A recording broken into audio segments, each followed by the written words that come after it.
And now, Elmer Davis. The air war goes on night and day, with the night raids apparently doing the greater damage. Tonight's attacks on England are described by correspondents as perhaps the most widespread of the war. A raid on London began more than 3 hours ago and is still continuing, but whether any raiders got through or how much damage was done is not yet known. In the course of the day, 6 different swarms of German planes, 100 or 200 at a time, attacked the southeast coast. London had 2 alarms, but only a few of the raiders reached the suburbs, and none got to the central part of the city. But the British admit that considerable damage was done in Kent and along the Thames. Last night, the Germans struck at the west coast, bombing Liverpool, Swansea, and Bristol, though without much effect, according to the British story. And as usual, the British struck back. Berlin had an alarm last night, though the Germans say the attackers were driven off before reaching the city. And Munich, Stuttgart, Leipzig, Hanover, Emden, Kassel, and other cities were also raided. Aircraft and munitions factories, oil plants, and power stations were hit, according to the British. The Germans say only residential property.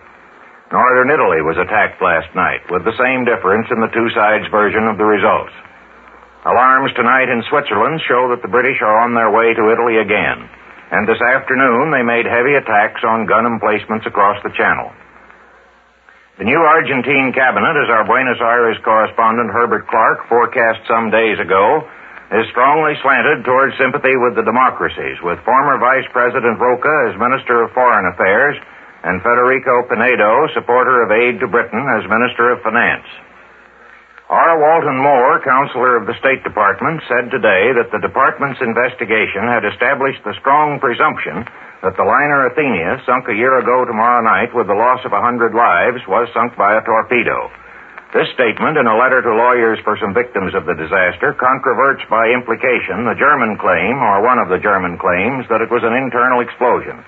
No opinion has been expressed, however, as to who was responsible for the torpedo.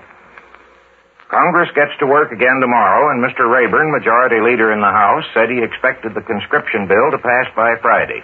Congress will also be asked to appropriate another $1 billion to pay for the training of the conscripts in the National Guard.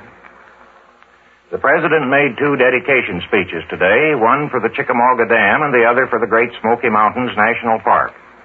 In the first speech, he said that the TVA development was an example of a people uniting in a war against waste and insecurity, and that it represents one of our greatest defense assets.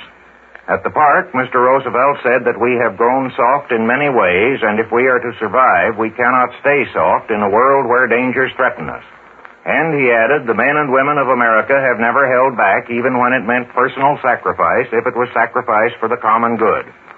He spoke of service to the country as an obligation inherent in citizenship, and said that the greatest attack ever launched against the freedom of the individual is nearer to the Americas than ever before, and that we must prepare to defend our freedom if necessary, and prepare beforehand, because if we wait, it might be too late. The first of these speeches was political, in the opinion of Representative Joseph W. Martin, the Republican National Chairman, who asked, I quote, "Who is paying for this political excursion of President Roosevelt? Is the cost of his special train and his staff of aides being charged to the United States Treasury, or, as it should be, to the Democratic National Committee? This is a matter which merits the immediate attention of the Senate Committee for the investigation of campaign expenditures," end quote. And that's the news to this moment.